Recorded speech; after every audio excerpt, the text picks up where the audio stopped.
Ako si Commander Max sang Mindanao Ilaga Movement. Kami lang nagapaabot lang sang amon nga kaugalingon karon nga kung sa ano man mahitabo kami nagasuportar sa Bangsamoro kag sang aton gobyerno.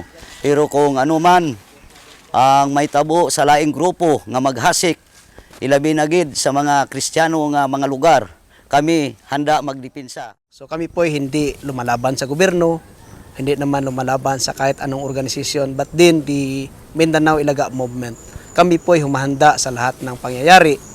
Na sana na po ay ang lahat na mga armed group be controlled by the government. It's either the Bangsamoro and the national government.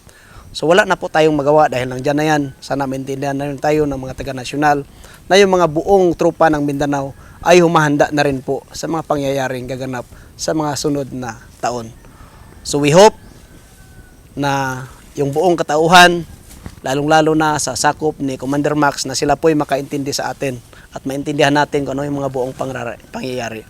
Kami po ay sumasang-ayon sa lahat ng kabutihan na hangarin ng mga taga Mindanao. Mabuhay ang Ilaga Movement!